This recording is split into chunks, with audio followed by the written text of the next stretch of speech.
What happened? Mike. Has he been knifed? Well, either that or he spilt his tomato juice. Gary, put this bloke back in his box, will you? Yeah, come on, folks. All right, everyone, move back inside the club, please. Let's move inside. Move along. Come on. Oi, oi! Please, I'm Billy ladies and Judd. gentlemen, move I just own this right in gang. there. Good, Thank then you can show us the way Cheers. then. Come on, folks. I've got a few questions to ask. Come on. Move inside. Thank you. Come on, Frank. Who did it? Don't know. I found him like this. Sierra Oscar from 517 receiving, over. Go ahead, Mike. Yeah, it's a stabbing. It looks pretty bad. I'll tell Mr. Monroe he'll be there shortly, and Jim Carver. Yeah, all right, Sarge. He's been stabbed. All right, Mike. Yep. Did anyone see it? That's what we're going to find out. It's a nasty business, eh, Frank? Should we talk inside? Right, come on, mate. Come on, Frank. Frank Carthy, bouncer. Doorman. Frank found him lying there. That's what you said, didn't it? I thought he was pissed. That's why I seen the blood. Anyone come in? Yeah. Did you see anything, Mr. The Carthy? street was empty.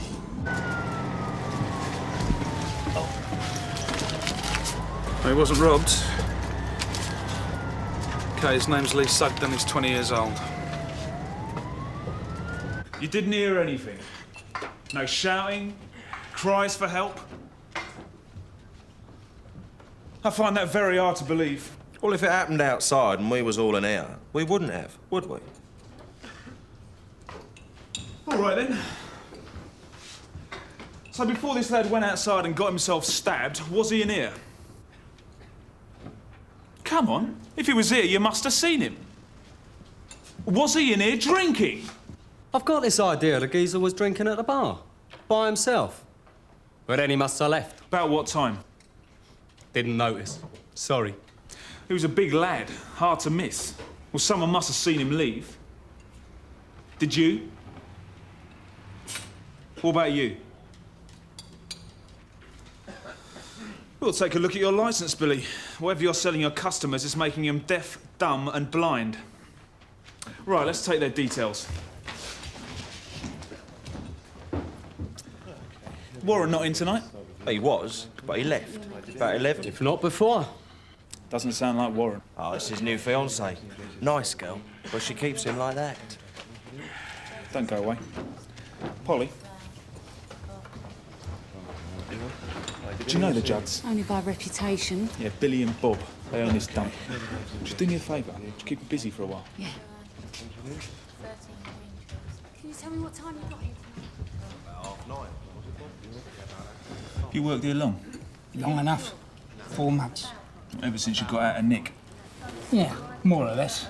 You were lucky finding employment so soon. Or have you worked for the Judds before? Did a job for them? Driving? Or did you give someone a kicking? Never. I don't do that sort of thing. Let's go outside. Look, I'm asking you, please, leave me out of it. You're in it, mate. No. Now, come on, Frank. You saw it all, didn't you? Think about it. That kid could die.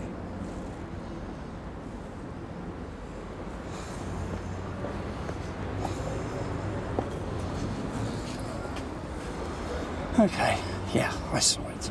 Who did it? Warren. It was Warren. Warren Judd. All the Judds are vicious, but Warren, he's something else. A real case.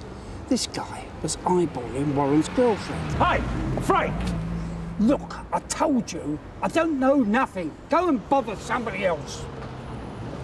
I ain't bothering you, Frank. Back inside, please, Mr. Judd. We haven't finished. Oh, well, Frank's finished. Haven't you, Frank? Making trouble, Billy. Now, go along with the officer whilst she's still asking you nicely. Come on, mate. But will he live? We don't know yet. The blade's punctured a lung and passed very close to his heart. There's also bruising to his face. So there was a fight then? Possibly, until the knife went in. So who do you reckon actually saw it, Mike? Well, Warren's brothers. They wouldn't miss a scrap. Some punters from the club, probably. His fiancée, and of course, Carthy. That's Warren's fiancée. Yeah, Diane Webster. No address, but when Warren ran off, she went with him. While the brothers stayed behind. Which is why no one's talking. It all sounds very plausible, Mike. Yeah, well, it's a pity we can't prove any of it. Will you make a statement? Too scared. Found anything? Nothing, sir. Okay, we'll pack it in now. Have a full search when it's light. In the meantime, let's find Warren Judd.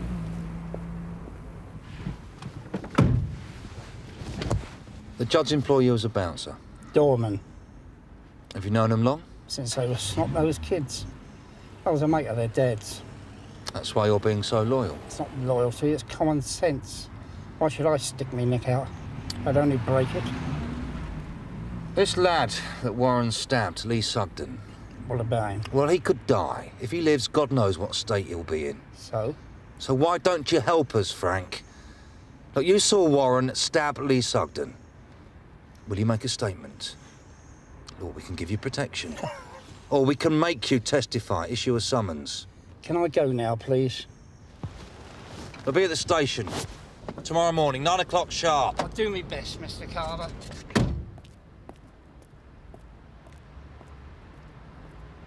Two calls last night, Gov, and another just now.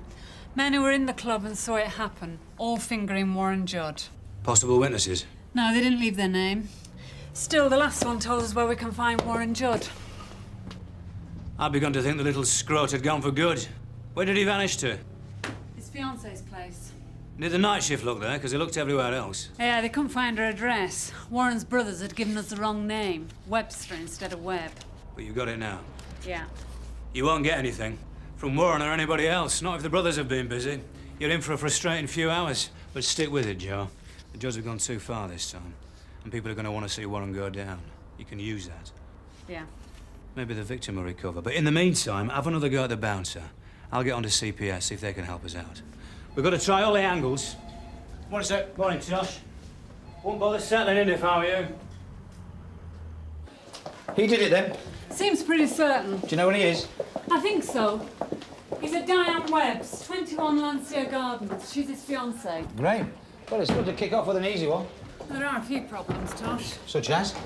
Well, such as there's no material evidence, the witnesses are all too scared to talk, and the victim's still in a coma. Great. Diane Webb. That's me, but I'm sorry, I'm on my way out. I'm Detective Sergeant Morgan. This is Detective Constable Lyons, Sun Hill. What can I do for you? We're looking for Warren Judd. Warren? Warren's upstairs. Can we come in, please? I suppose so. Do you need me? I'm late enough for work as it is. Well, that depends. Where do you work, Diane? The gym in the Brett's Hotel. Warren? What's the matter? Forgot your bus pass again? Warren, it's the police.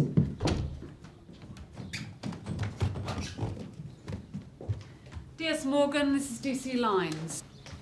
I met you once. You came to arrest our Billy. Were you at Terry's club last night? You nicked him, and then you had to let him go. Remember? Answer the question, please. Yeah, I was there. We both were. Having a drink with the family. What do you want to know? What time did you leave? Oh, what time was it, Di? Not late. Oh, late enough for me, about 11. Yeah, must have been. A young lad was stabbed outside Terry's place last night. Oh, no. First I've heard of it. What time was this then?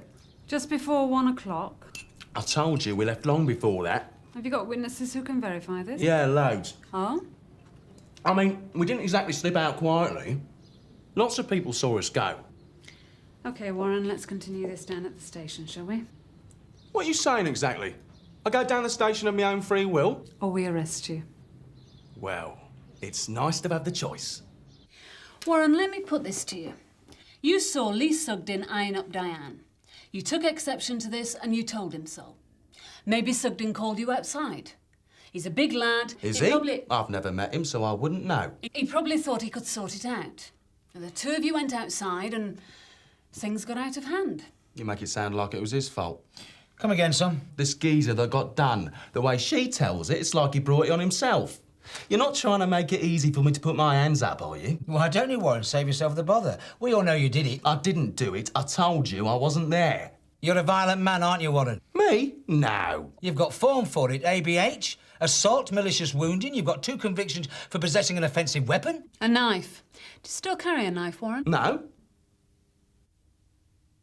All right, I used to. I got in with the wrong crowd. Warren, you are the wrong crowd. But then I met Diane. Oh, how very touching. And now you're a reformed character? Yeah, new man, me. Even do the washing up.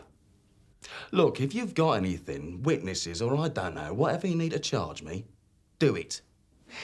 If not, let me go home, eh?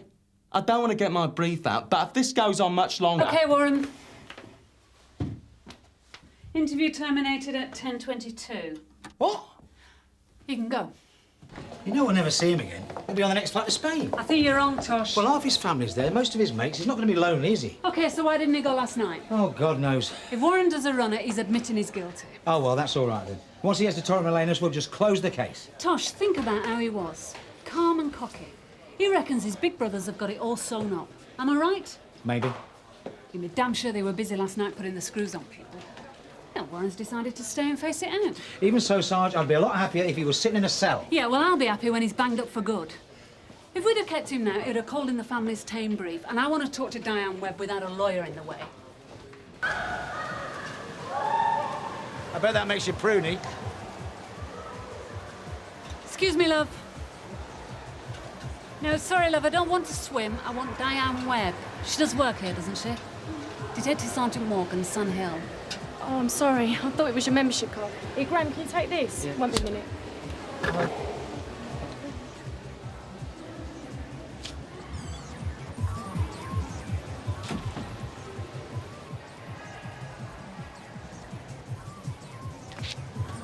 Hello again, Sergeant. How can I help you?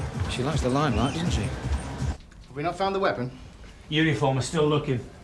I'll be surprised if it turns up, Guff. The Judds are nasty, not stupid. So what do you want me to do? Pay them a visit and warn them to stay away from potential witnesses. It's a bit late for warnings, isn't it? Yeah, I know we should have done it last night, when everybody was running around trying to find Warren. But it's politics now, Chris. And when I talk to the CPS, they'll want to know we've done something. Right, Guff. I'll enjoy this. Chris? Don't enjoy it too much. I've never been inside a police station before. Oh, you better get used to it, Diane. You marry Warren Judd, you'll see a lot more of these places one way or another. Sit down, please, Diane.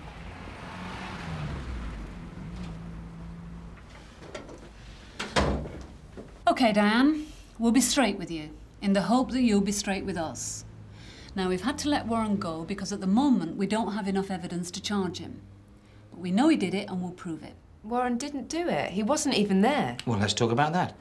Tell us about last night, Diane. We got to the club about 9:15, same as usual. To tell the truth, me and Warren don't like the place. It's a pokey dive, but it's a sort of Judd family tradition. They go there every Thursday. Diane! Yes? You know Lee Sugden, don't you? What? Lee Sugden, the young lad who was stabbed last night. You know him, don't you? No. And he knows you? No. Now think about this very carefully, Diane, because we can check. I'm not sure, but I think there was a boy at school called Lee Sugden. In fact, now I come to think of it, I even went out with him once. It was such a long time ago. Not so long. God, do you think it's the same bloke? I think it is, yeah. God, that's terrible. Now, rather than you telling us what happened, why don't we tell you? I don't really see how you... Bear with me. Now, you and Warren are in Terry's last night as usual, and Lee Sugden walks in, and he recognises you. So he waves. Or maybe he just looks over.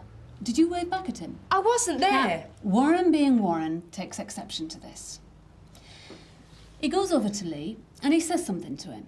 Something nasty, and probably out loud. Now, I'm a bit hazy here, because I don't know Lee. But if he's a sensible lad, he got up and left. In which case, Warren went after him. Now, if he's a bit macho and he doesn't know the Judds, he probably answered Warren back. Possibly even asked him to step outside. No, this is wrong. Oh, is it? It's all wrong. Is it? Yes. Do you know how Warren makes his money, Diane? He buys and sells. Whatever he can get his hands on, it's all perfectly legal. Has Warren hit you yet, Diane? Can I go now, please? OK.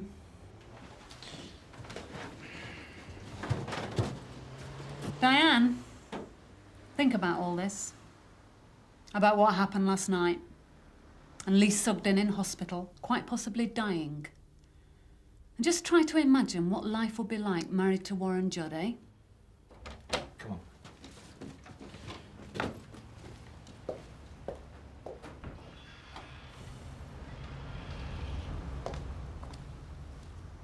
How did you know? Know what? That she knew Sugden? I didn't.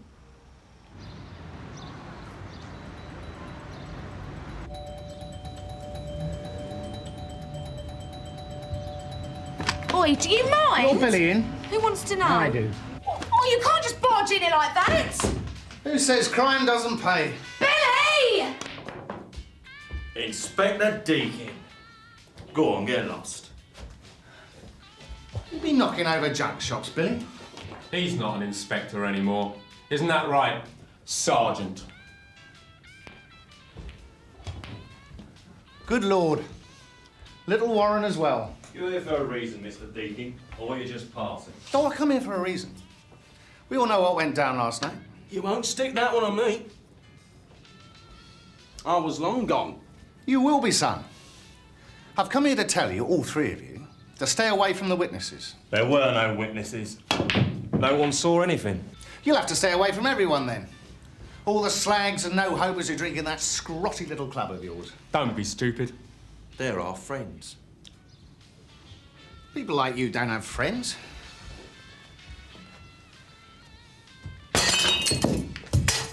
Oh dear. Butterfingers.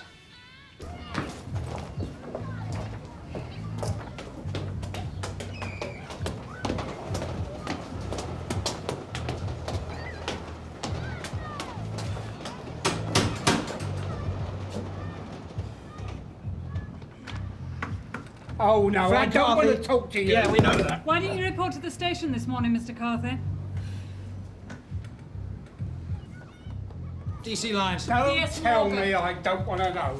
You want to see Warren Judd go down, though, don't you, Frank? If you collar the little slag, it won't exactly break my heart, but I won't help you. Well, get away with it then. Probably do it again. That's not my lookout. Talk to us, Frank. You cracked. The judge will kill me. They needn't know it was you. Well, I wear a mask. If they threaten you, you can make a statement to us and we can take your name off it and use it in court. The judges are not soft. They'd know. Others saw what happened, you know. You're not the only one. Get it into your heads. I won't do it. Tell me, did you see it all? The stabbing and the quarrel? Are you deaf? Off the record, just to satisfy our curiosity. Yeah, I saw it. Didn't anyone try to stop it? By the time Warren had pulled the knife, it was too late. He was out of his head. Did you notice what he did with the knife? Stuck it in that poor stupid kid. After that? Passed it to his girlfriend. Diane! She slipped it into her handbag. God knows what she did with it after that. I wasn't noticing much by then. Let me get this straight. Warren's fiancée took the knife with Sugden's blood on it and put it in her handbag. Are you sure? I was standing right next to her. Wasn't she upset? Upset? She was laughing. She'd been egging Warren on right from the very start. I hear you nicked Judd's girlfriend. Fiancée, sir. She took the knife and apparently stood on the sideline cheering him on. Will she give him up? Well, she's looking very pale and interested at the moment, sir. Good work. Tell Joe. Yes, sir. Oh, Tosh. Sir? The minute you get something, bring him in. Chris Deakin can do it. As soon as the judge get wind of this, Warren's not going to hang about. Right, sir. OK, Diane, we wasted enough time this morning. Interview commencing Friday, July 14th at 4:02 p.m. Those present, D.S. Morgan. And DC lines. Identify yourself for the tape, please. Say your name, Diane. Sorry, Diane Webb. I must caution you that you do not have to say anything unless you wish to do so, but what you say may be given in evidence. Can I just say something? I've thought a lot about what you said before. It made a deep impression on me. Lee in hospital and Warren like he is, macho and violent. And how my life would be if I was married to someone like that. It's too late for that now. If you're found guilty, love, wedded bliss with Warren will seem like a soft option.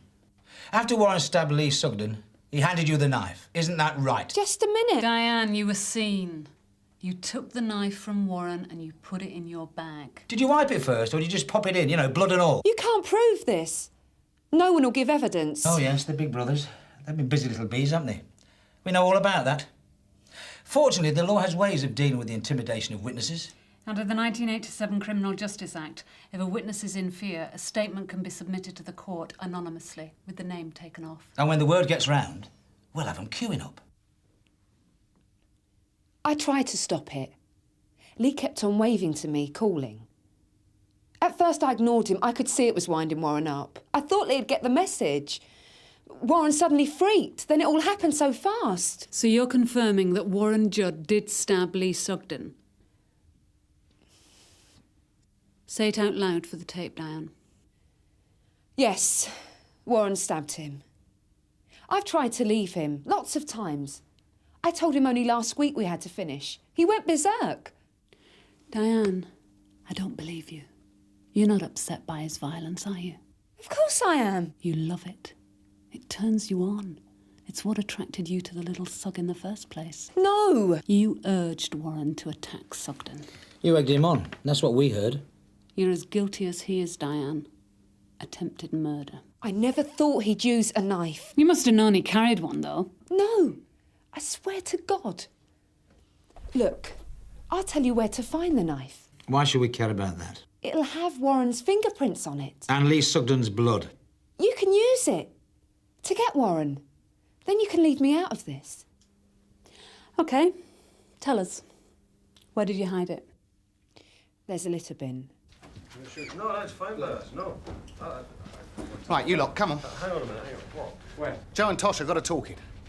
Warren Judd's fiancée, she's given us his head on a plate. Even told us where to find him. You coming or what? Yeah, hang about. I'll call you back. Interview concluded at 4:55 p.m. It's odd, but I feel better. Getting it off my chest, sort of relieved, you know. What happens now? Well, you'll have to sign the tapes of the interview. If you want, you can have one. Then can I go? You're not going anywhere, love. Set to a cell. We're charging you with aiding and abetting, Diane. You didn't really think we were going to let you go, did you? Mr. Deacon, can I get you anything? Yeah, your baby brother. Warren? Warren's not here. Oh, dear. You've had a wasted trip. He's here. He's not here. Danny! Hold on! Where you Hold on! Hold on! Come on, try it! Come, Danny. You've got nothing. Oh, no. Your fiancée's been very helpful. I don't believe it. Come on. Right. This mean the engagement's off?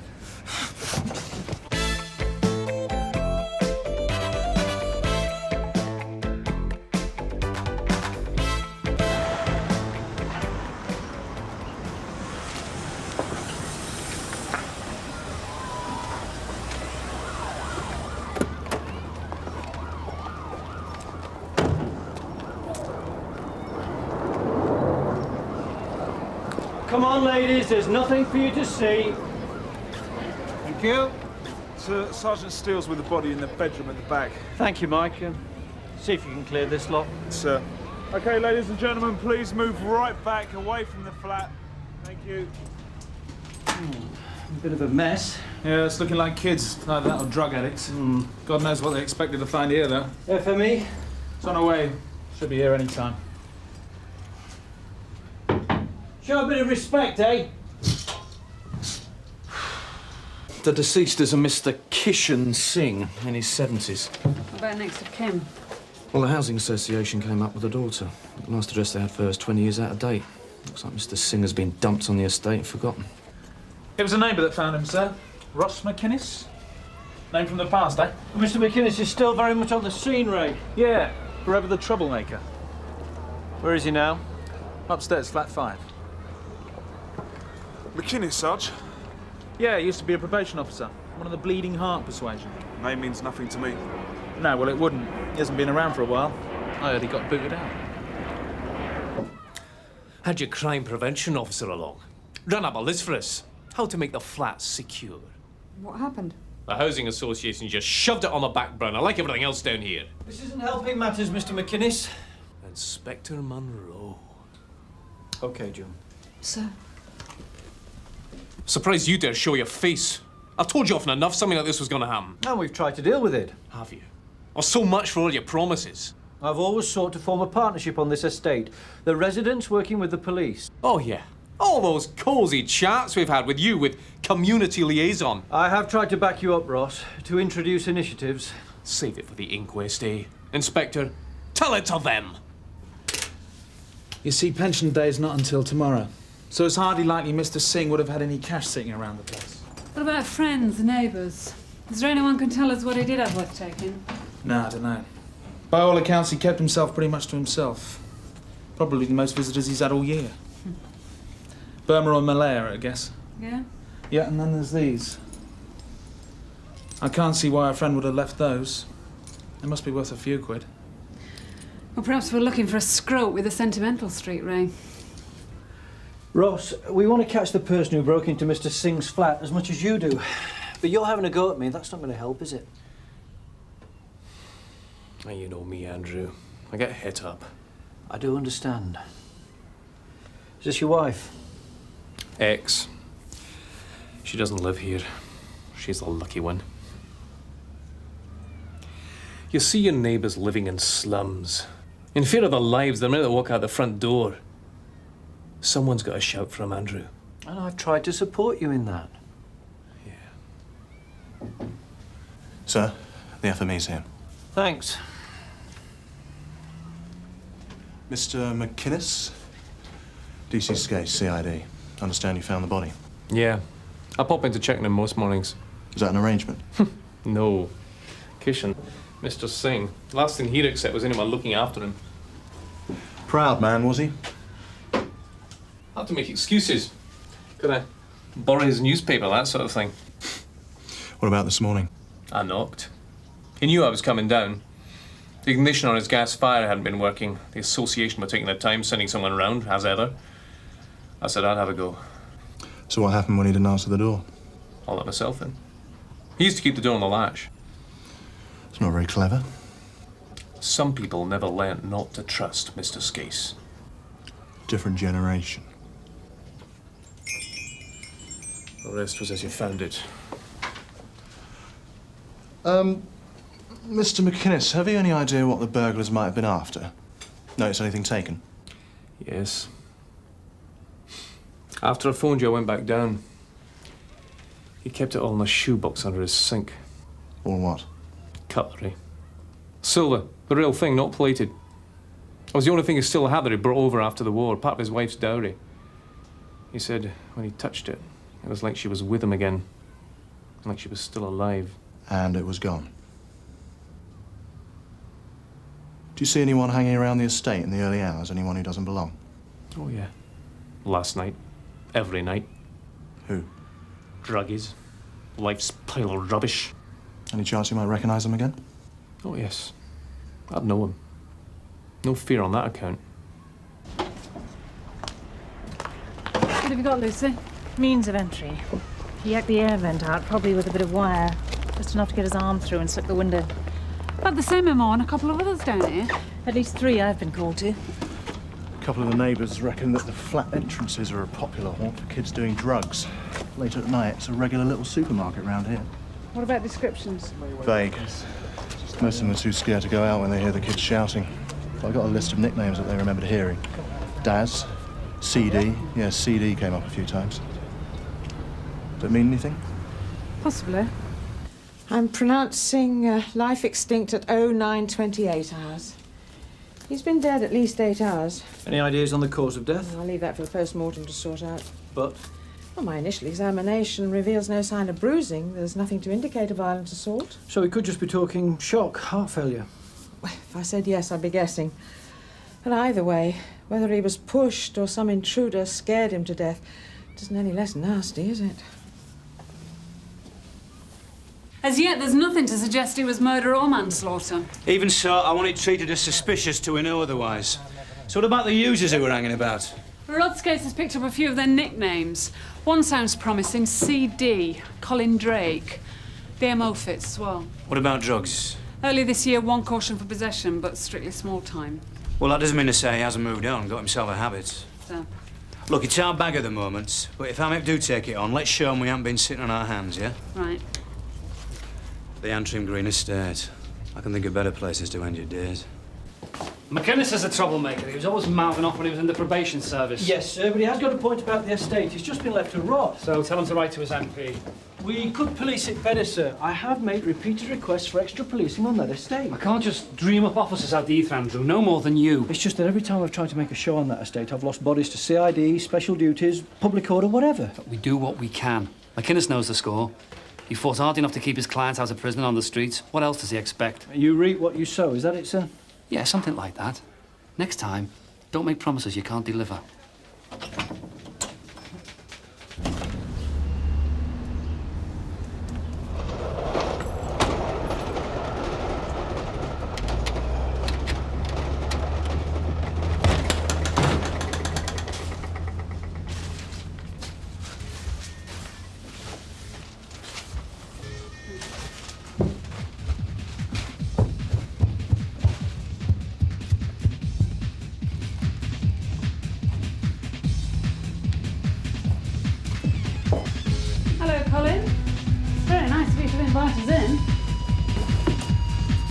Choice. Right, you tell us what your movements were last night, Colin. From here to there, from here to the bathroom. What, like on the Antrim Green estate? Like in and out of windows, yeah? Oh, yeah. Yeah, I forgot that. Forgot what? Oh, I did them all. The whole block. It's all down to me. What, to buy this? This is yours, I take it? Yeah. You help yourself. Looks like I could do with something. Sarge? 80 quid here. Ah, you certainly won't go short of a fix for a few days, will you, Colin? What do you sell to get that? His body. It's taking down a neck. Come on, you. Give me the joint. What have we got on him so far? Well, the stash of money found at his flat and the clothes that he says he was wearing last night fit one of the witness descriptions. Yeah, but that was just to push through a scene on the estate, not hanging around Singh's flat in particular. No, still forensic might be able to find something off his clothes, something that actually puts him at the flat. Yeah, well, let's hope so, because all we got so far is circumstantial. We need some leverage. Well, I've borrowed Jim. He's got to give the junk shops the once-over, see if they've come across anybody who's trying to shift the silver. That's good work, Joe. Well, he looks happy enough. She's paper. I could play noughts and crosses on this. Get your feet off there. Right, now you told D.S. Morgan you were on the Antrim Green estate for part of last night. Well, I might have been, yeah. If I was, I ain't hiding it. You also said you'd been breaking into flats. Oh, come on. I was just stringing them along, that's all. Well, that's a dangerous game to play. There's no harm done, is there? No? It's only a laugh. Where were you last night, Colin? I don't know. Well, you can't recall your movements. Sometimes I can't. Not when I get really wired. Don't suppose you have that problem, do you? You see, last night, Colin, a flat was broken into on the estate. Well, they're always getting done. They're easy. Only this time the occupant died. What? Yeah, he was in his 70s. A war hero, from what I've been hearing. Now, either the burglar knocked him over, caused him to fall, or at the very least he must have been aware that the old man had died. And yet he did nothing. Yeah, none of this is down to me. You can't say it is. Why not? You were hanging about there. You've admitted that much yourself. The MO fits you to a T, Colin. And what about the cash in your flat? 80 quid. That's a lot of loose change. Can you explain that away? No. No what? No, I can't tell you where I got it. But I ain't hurt anyone. I'm not saying you have. See, we're investigating you for burglary. All I want to know from you is exactly where you were last night and what you were up to. Now, no messing, no joking about. I don't know. I can't remember. You can't remember what? Where you broke into? Who it was you robbed? No, none of it. I can't remember anything. I think you're lying, Colin. I was stoned. I'd done some stuff. You got to believe me, I can't remember a thing.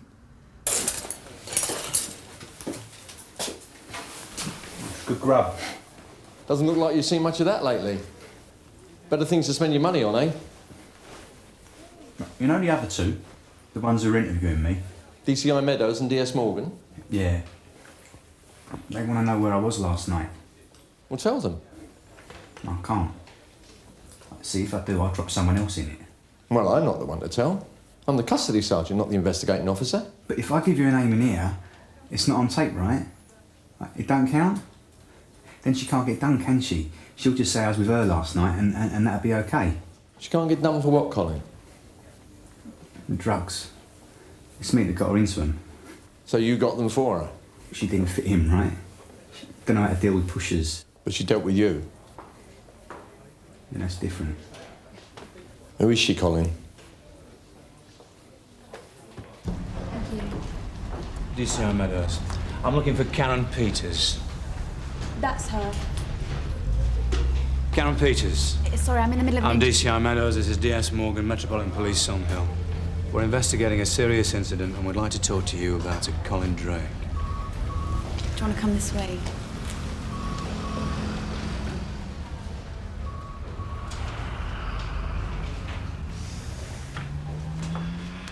I understand Mr. Drake is a friend of yours, Miss Peters. No. But you do know him? I might have spoken to him once or twice, that's all. Haven't seen him in ages. When was the last time? A fortnight ago, maybe more. Where were you last night, Miss Peters? I stayed in, on my own.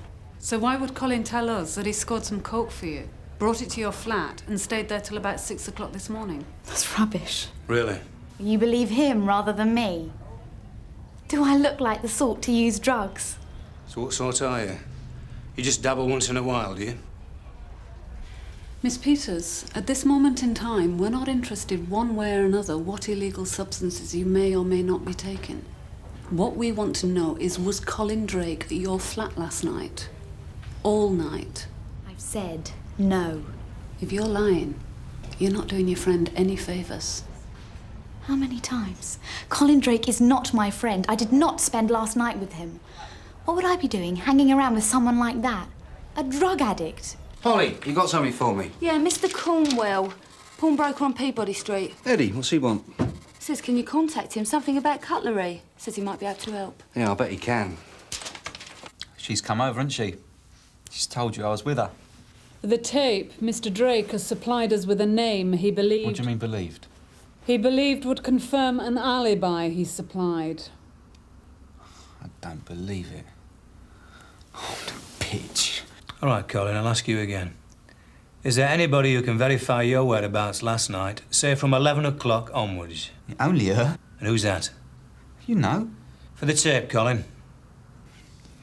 Karen. Karen Peters. I hope you do her. Anyone else?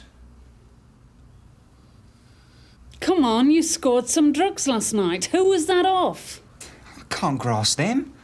They're evil. You no rules, right? What about the other addicts? They won't talk to you. If Karen won't come over, what chance do I stand with anyone else? I thought she was really something, you know? She was leading you on. A nice girl like that. What reason could she have for being involved with somebody like you? Druggies don't have friends, Colin. Look, I've done a few houses, flats and that. What, on the Antrim Green? Yeah, but not last night's. It was your M.O. It weren't me, honest. The way this looks to me is it's just another one of your stories. You put your hand up for a couple of the jobs, but the one that really frightened you, it's somebody else, of course. No. Look, the 80 quid was Karen's for the next lot. And why should I believe you? Well, how else can I prove it? Give me some names. We've got a witness who saw two young lads about your age hanging about outside Singh's flat. Now, they weren't waiting for drugs because they were there too long. So? So, Colin, would you be willing to take part in an ID parade? Eddie, why didn't you tell me you had this before? Didn't remember. Needed to check the paperwork. Didn't want any comebacks. I thought you said everything in here was accounted for. This is, anyway. Got a pledge note. It's all kosher. But this is 6 months old. That's why I was surprised you were asking. What's his signature? I looked it up. Singh, he was an old bloke. Asian. Your memory is improving. Well, it's not every day you get something like this over the counter. Came in with a friend. Seemed to rely on him a lot. Sarge, there's a message for you. A Dr. Tremaine. She says, can you call her back? Can't he wait? It's about the sudden death on the Antrim Green estate. She says it's important. She's the old boy's regular GP. Okay. I understand you're not with the probation service anymore. No, we had a falling out. Someone from CID will take your statement. Oh, there is one other thing. We have a suspect for last night's burglary. He's consented to taking part in an identity parade, though it may take a little while setting up. You want me to see if I can pick him out? You said you saw a couple of young lads hanging around late last night. Well, that's all I did see. Not breaking in or anything. But you did say that you'd recognise them again. I might be able to, is what I said. It was dark. Oh, of course, if you prefer not to. No. I'm just warning you. I might not have much use, that's all. So the old boy's flat is ransacked, he's left on the floor for dead, and his GP reckons it was a natural death. Mr. Singh was a sick man, Rod. He could have collapsed at any time. Yeah, we're still waiting on the path reports. Yeah, well, if they turn up nothing untoward, the GP reckons it's a clear-cut case. Meaning there's no way the CPS will countenance a manslaughter charge, and our little scrote gets away with plain burglary. Brilliant. Sarge, have a look at this. Oh, nice work, Jim. Only I wouldn't be so sure it was nicked, though. It was pawned 6 months ago in the name of Singh. You wanted something? Yeah, I want to make a statement. Well, you already have. No, a proper one. All right, I'll get the S. Morgan. Tell her this time I'll say everything. Like the things they were asking, names and that. I'll give them a lot. That's a bit of a turnaround. What's brought that on? I don't know. Just figured I don't own nothing. No, you're right, you don't. And I want out. Drugs, Karen, the lot.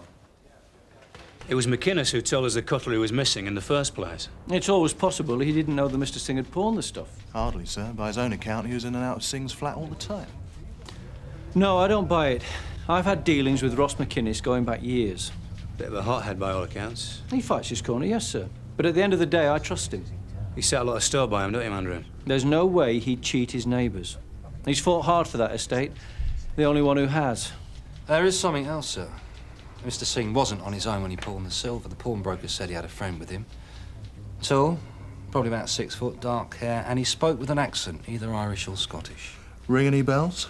So, it's about time we asked ourselves what Miss McInnes has got to gain by lying to us. And what he hopes to get by leading us on. You busy, Andrew? That's a pledge note. Signed by Mr. Singh. He had a friend with him. And I think that was you. Why not tell us this earlier? You see, Mr. McInnes, I think that you knew Mr. Singh had pawned his silver.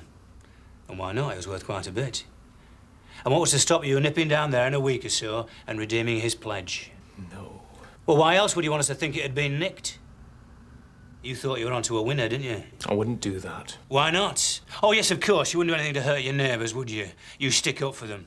Or was that little campaign just a load of old flannel? Something to hide your dippy fingers behind? No!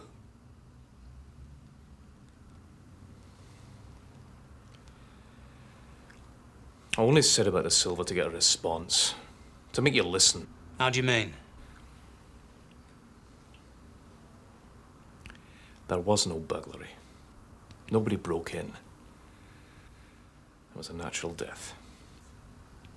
So who turned the flat over, then? I did. I found him lying there. I made it look as if it had been burgled. Why, Ross? To get something done! We've had burglaries at least once a week. Normally it's a quick visit from your bumblebee lot and then away. Tenants lie in bed at night in fear of their lives. It's no way to live. And making Mr. Singh's death out to be suspicious, that's helping things, is it? It's worked, hasn't it? When I came away today, I saw more beat coppers on that estate than I've seen in months. And that gives you the right to use an old man's death? And what about this young lad you were trying to set up? You think he's innocent? How many flats on the estate have been broken into in the past month? All the same way. If this lad's the one who's doing them, then it's only a matter of time before he does hurt someone. And that gives you the right to put him in the frame for a possible manslaughter charge? I wouldn't have picked him out of the lineup. Never even thought he'd arrest anyone. I'm not the one who's lost his sense of right and wrong, Mr. Meadows. Right, let's get him through to custody, Andrew. Yes, sir. Now, one of my DCs will be taking a full statement off you, Mr. McInnes. Any further action will be down to the CPS. But personally, I hope they throw the book at you. What'll happen? I'll be charged with wasting police time, is that it? Probably. If I thought I could get perverting the course of justice to stick, believe me, I'd go for that as well. Justice? You don't get it, do you? Enlighten me. We're fighting a losing battle, Andrew. Says who? I was in the probation service. I saw firsthand the effect drugs was having. Turning kids on the street into animals. All the rules went out the window. Well, that's why you left? No. I started speaking my mind. But it wasn't politically correct. It was like I was siding with the enemy. So, they kicked you out? Well, you know me, Andrew. I've never been one for holding my tongue. Same story with my wife. She said I'd become embittered. There are other ways of fighting, proper ways. Picked the wrong way, did I? Through here. Since I've been living on the estate, I've had a grandstand view of all the mistakes I've been making. Defending kids, fighting to keep them out of Nick. They were just using us. I got cynical. That's what drugs does to you. But this? All I wanted was for the police to take us seriously. Start caring. Give my neighbours a bit of dignity in life. Oh, yeah? How about a bit of dignity in death? Prisoner, Sergeant.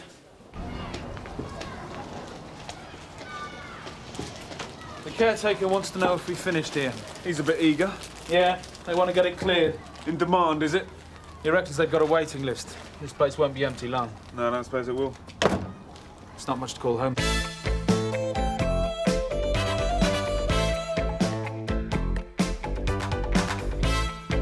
Sierra Oscar to all units, 19 Hoxton Close. That's 19 Hoxton Close. Believed assault. Any units to deal? Sierra Oscar from 643. We're in Hoxton Road now, Sarge.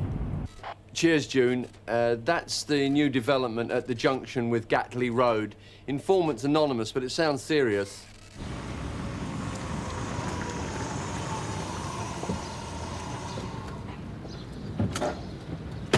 It's number 19. It's got to be a wind-up, isn't it?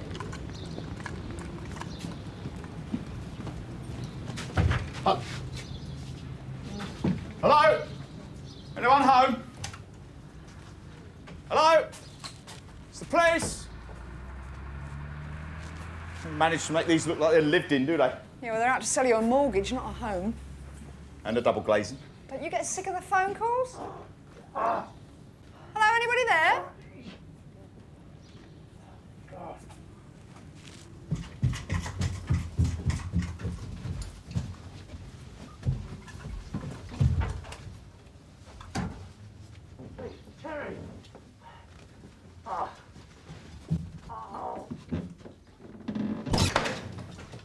Terry, is that you?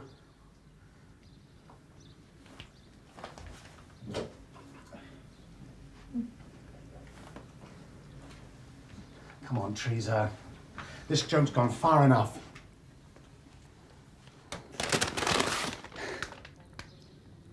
Oh, no. Please. Tell me you're a strippogram. Please. Tied to the bed. Paper bag on his head.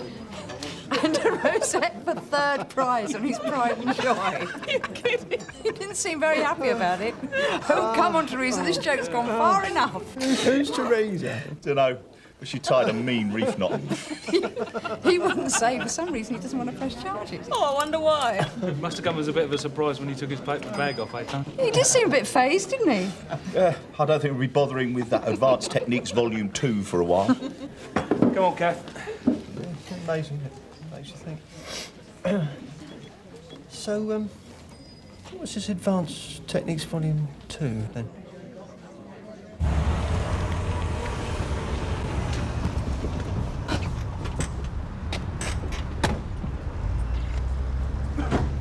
What happened? Don't know, we just found her here, didn't we, Linda? Against those railings over there. Did you see anyone? No, we just found her. What happened, love? Oh, just keep still, Terry. The ambulance is on its way. Do you know her? Yeah. We all work together. Hold fast windows. Our offices are right there. Right, you said Terry. Would that be Terry as in Teresa? That's right, yeah. Teresa Barnes. Teresa Barnes. Right, thank you. Kath. 2 Teresas in one day, what do you reckon? So you think this was a grudge attack? Well, we checked with June and Tony. Well, the bloke they untied in the show home works for the same double glazing company as Teresa Barnes, who was assaulted in the car park. She's one of the telesales girls, and he's the manager, Peter Perry. When they found Perry tied to the bed, he was blindfolded. He said, the joke's gone far enough, Teresa. Go on. Well, we reckon it must be the same girl. We checked her handbag. Purse was still there, cash and credit cards. So it doesn't look as if theft was the motive. Is she fit to be interviewed? No, she's being x-rayed now. She had a fair old crack on the head. All sounds a bit tacky, doesn't it? Chris, I think we could do with your insights on this one. McBarnes? No, he's working. What's the problem? And you are? Oh, I'm the next door neighbour, Annie. I'm just looking after the kids till Teresa gets back. Do you know where Mick's working? Yeah, tonight he's washing dishes at the Converton Hotel. Why? Is there something wrong? It was right there. We were coming back after our break, and there she was. And no one saw anything or heard anything? Not as far as I know. Your office overlooks the car park. Yeah, but it was during our break. There wouldn't have been anyone in there. Except the girl manning the phones, and she would have had a headset on. Right, well, we need to see Mr. Perry now, please. Right, of course. The husband's working this evening, Sarge. Wash your upper at the Camp Burton Hotel. We're about to go down there. And this neighbour's agreed to look after the kids until we get hold of him? Yeah, that's right, Sarge. Can you think of any reason why someone would want to assault Teresa? How long have you got? You can't treat people the way she does and not rub them up the wrong way. She's full of herself. You saying she had it coming? So, is this her office? This is the telesales office, yes. We'll be wanting to talk to everyone in telesales at some stage. Could you organise a room for us? I'll ask Mrs. Cross. Mrs. Cross? You'll see. Mr. Perry's fixing.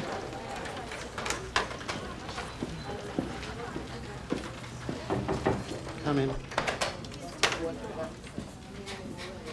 Mr. Perry, this is Detective Inspector Johnson and Detective Sergeant Deakin. It's about the assault on Teresa Barnes. Inspector. You can leave us now, Mrs. Cross. I'm going to be tied up here. Give me a buzz and I'll pop in when you've signed them. Fine. Please do take a seat. We've all been shaken very badly by this, I don't mind telling you. It's a terrible, terrible shock.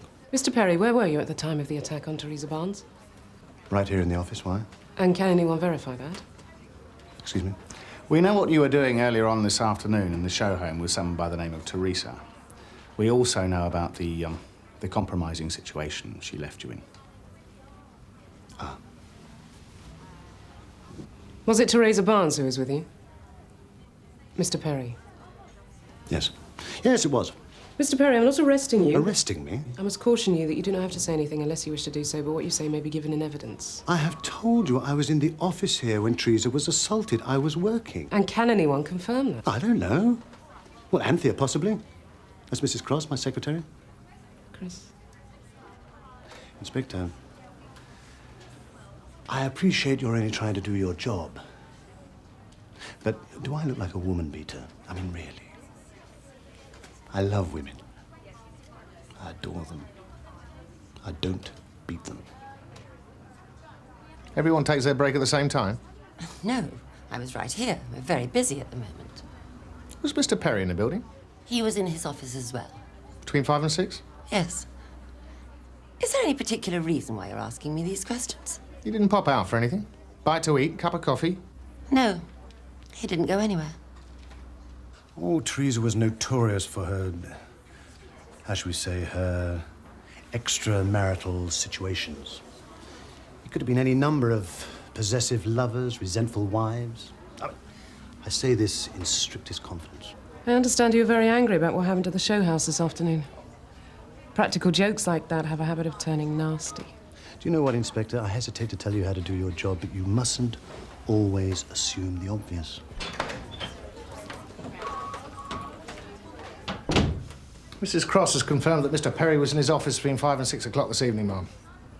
Sorry to disappoint. We're simply trying to establish the facts, Mr. Perry. Oh, I'm quite sure you are. Inspector, I wasn't going to mention this before, but on reflection, I really think I must. We wouldn't want you to hold anything back, Mr. Perry. There was someone here shortly before Teresa was assaulted. Are you saying this person might have been responsible for the assault? Oh, I don't want to give them any more problems. They've got enough as it is, heaven knows, but it was rather a heated discussion. Between Teresa and... her husband. I thought it might be relevant to your inquiries. No, he's not in yet. He's probably in the Canley Arms round the corner. He usually pops in there for a couple of pints before he starts. Right. Looks like you can tell him yourself, anyway. Mr. Barnes? Not in any trouble, was he? So it was quite a heated row, was it? Well, you should have heard them. We were just on our way out for a break. So did the other girls hear it as well? You could hardly miss it. Chris. Cheers, Sue. I'll catch you later. All right, no problem.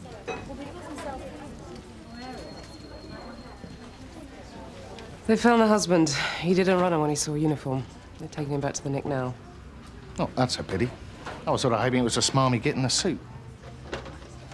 Find out how she is, please. They're doing tests and x-rays. As soon as they have anything new, they'll call us. I can't believe she's in hospital. So why'd you hit your wife, Mick? I didn't, I told you. You'd had a serious row with her just before she was assaulted. So we had words. I didn't hit her, I wouldn't. Why'd you do a runner, then? I don't know. Oh, come on. Maybe I was nervous about something else. Like what?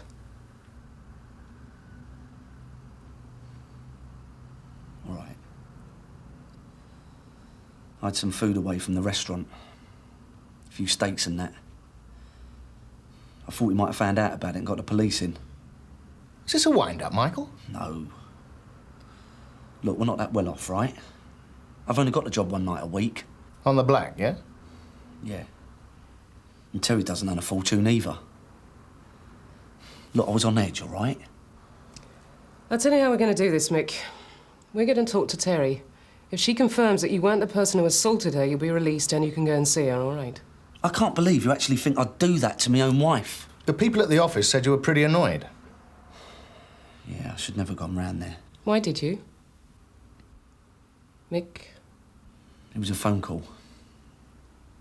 Someone phoned, anonymous. Said Terry was being unfaithful and I should know about it. Said it wasn't just one person either. Should have known better than believe it. Any idea who might have made the phone call? Someone from that scummy office where she works. But there's no one in particular you suspect? No. Terry's never cheated on me in her life. She's not like that. Hello, Teresa. This is Detective Sergeant Deacon. I'm Detective Inspector Johnson. I'd like to ask you a few questions about the assault, if you feel up to it. Go on, then. Who did this to you? I don't know. You mean you didn't see them? I saw him. I just don't know who he was. What you're saying is that the person who assaulted you wasn't anyone that you knew. That's right. Are you sure about that? Yeah, I'm sure. Can you tell us exactly what happened? I was coming back from my break. I'd been shopping. Anyway, there was this man following me, but I just tried to ignore him and keep on walking. He said he wanted to speak to me. I just told him to leave me alone. Then he grabbed my shopping bag, so I told him to stop being so pathetic and give it back. He told me to come and get it. So I did. And he swung it at me. Wished I hadn't bought those cans of beans now. So you got a really good look at him, then? Oh, yeah. Do you think you'd recognise him again if you saw him? I would, yeah, definitely. Good. So, with the fingerprint evidence from the shopping bag, we should probably get our man. The bag's split. It's probably been thrown away by now. Oh, I'm sure there's a good chance we'll find it. Thank you.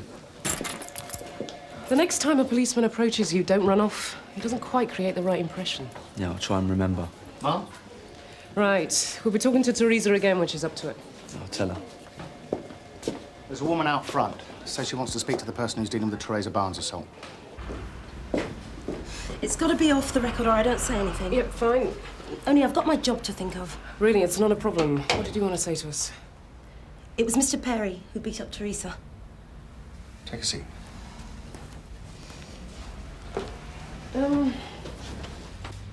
Why'd you say that, Linda? There was a Polaroid photo of him on the notice board in a, what shall we say, compromising situation. Terry took the photo. Did this photo involve a rosette at all? You know about it? Any idea where the photo is now? No, I don't. Maybe one of the girls took it. Linda, we've spoken to Teresa, and she says she didn't recognise the person who attacked her. She all right? Yeah, she's all right, but what I'm saying is she didn't know her attacker. Well, I'm sorry, I don't believe her. Why should she lie? I don't know. Maybe she's scared. I don't understand it myself, but I thought she was standing up to him. What do you mean, standing up to him? The sexual abuse. Well, that's what it is. It isn't just a bit of fun, it's malicious. Go on. He's had a thing with one or two of the girls in the past. Now he thinks anyone's fair game. He started picking on this new girl the other day. Suggestive remarks. Staring. Touching. She walked out in tears, didn't she? Terry said it was about time somebody did something. Hence what happened at the show home. He's so stupid. He really thought Terry was interested. Fancied him. She said she was going to teach him a lesson he wouldn't forget. She didn't know he was going to call her husband. He made the phone call to Mick? Who else? Well, how did she know it was Perry? He told her. That's why she put the photo on the notice board. That's why Mr. Perry flipped. When he heard about it, his ego couldn't take it. His secretary, Mrs. Cross, said he was in the office when Teresa was assaulted. Well, she would, wouldn't she? Linda, are you sure about this? I mean, you don't just have some axe to grind against Perry. Definitely not. Because this image of Teresa's a bit different from the one we've been given so far. Look, she's all right. She dresses a bit over the top sometimes, but she doesn't mess around. Not like some of them. I believe it was you who picked up her shopping after the attack. Yeah, I did. Put it back in the shop quick bag, did you? I didn't see any bag. Why? Come in. Mrs. Cross, is Mr. Perry in? No, I'm afraid he's out at the moment. Good. It was you I wanted to have a word with. Have you got a moment? Yes, I suppose so. Tell me, how long have you been Mr. Perry's secretary? 12 years altogether. Why do you ask? Long time. You must feel pretty loyal to him. What's this about, Inspector? Oh, I just want to get things straight in my own mind. If Mr. Perry lost his job, his replacement would probably bring in his own secretary, wouldn't he? Probably. How easy would it be for you to find another job? You see, I'm just wondering if you might have a vested interest in protecting your boss. Mr. Perry wouldn't raise his hand to a woman. Teresa's a common tart, and this kind of thing happens to her sort all the time. We've spoken to Teresa, and apparently the person who attacked her, whoever it was, grabbed hold of her plastic bag containing her shopping.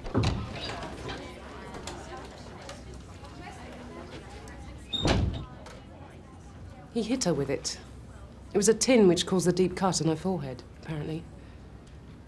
The point is, you can get a pretty good fingerprint off a plastic bag. With a bit of luck, we think we'll be able to make a positive identification of Teresa's attacker. In doing so, we'll have to account for everyone else who's handled the bag to eliminate their fingerprints. The shopkeeper, Teresa herself, the woman who picked up the bag, and anyone else who touched it. Do you understand what I'm saying, Mrs. Cross? Yes. They're ready to start the interviews whenever we are, Mum. Right. Mrs. Cross, if the alibi you've given for Mr. Perry proves false, we'll be talking about perverting the course of justice. If finding a new job at your time of life would be difficult, with a criminal record, it might just be impossible.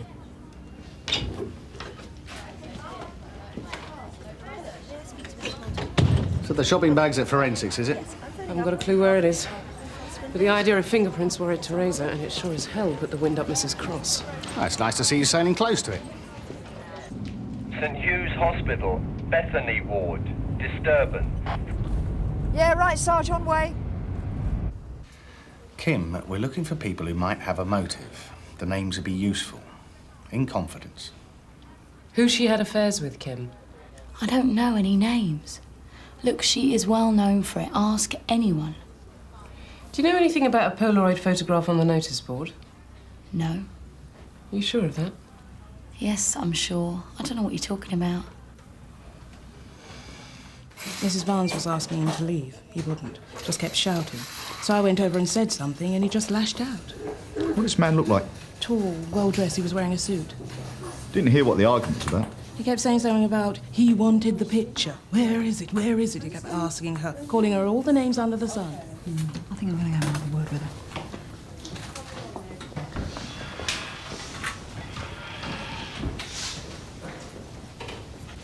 Right, Truzi, you're going to tell me who this man was? What's going on? Well, that's what I'm trying to find out. Linda, come in. Take a seat. Have they said anything? No one's backing up your story. They say Teresa's a slag and a troublemaker, and no one knows anything about a Polaroid. I don't believe it. What are they saying in the office? Oh, they won't talk to me. I'm stirring it, aren't I? I thought one of them might have spoken up. Explain something to me. If Perry's such an unpleasant boss, why are they being so loyal to him? Loyal? It's not loyalty. They're worried what'll come out in court if he's charged. What are you saying? They're not exactly as pure as the driven snow themselves. At least 2 of them in there have been with him out of choice. How can I put it? It won't be very good for their marriages. So this is all about what trouble Perry could cause? That's why Teresa's keeping her mouth shut. Not that she's been up to anything. But you can imagine what Perry would suggest had been going on in the show home before she took the photograph. And you've met Mick. You know how he'd react. What's your involvement with Perry, Linda? Nothing.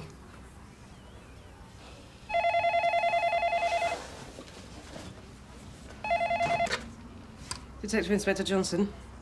I'm at the hospital with Tony, Gov. I thought you'd like to know that Mr. Perry's been down here causing a disturbance.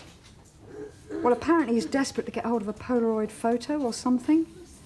And Teresa's decided to change her version of events. Did she say why she changed her mind? Right. Thanks, Jean. Well, looks like Teresa's decided it was Mr. Perry who assaulted her after all. Told you, didn't I? Have you spoken to Teresa since she's been in hospital, Linda? Yeah. So? I wanted to see how she was. And did you tell her your thoughts about Mr. Perry? Look, she said he did it. That's it.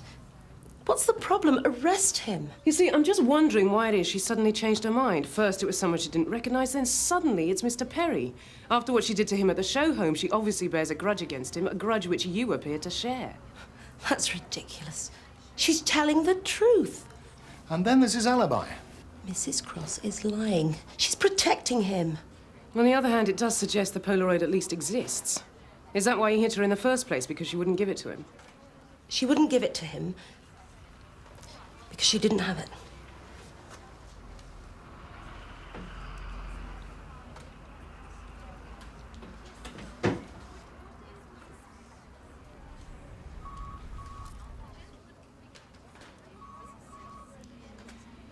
Why did you lie about this earlier, Linda? You seem to be barking up the wrong tree. Trees that looked like she was bottling out. Of what, exactly? Of getting Perry. I could see you were swallowing his story about being set up for this by Teresa. I just thought it would be more useful holding on to it until things had settled down a bit. Looks a bit of a prat, doesn't he? Well, thank you for showing it to us now. Has Mrs. Cross seen this? I don't think so. Might be worth showing her the kind of person she's putting herself on the line for.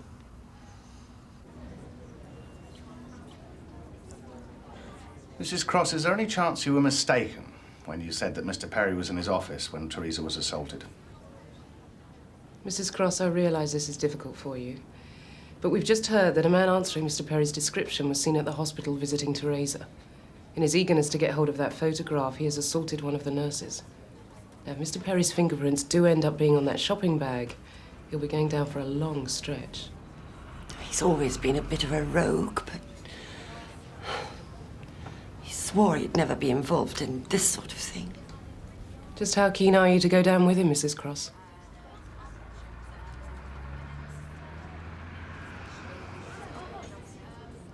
All right. Yes. He did ask me to lie for him. Inspector Johnson, Sergeant Deacon. Now, what can I do for you?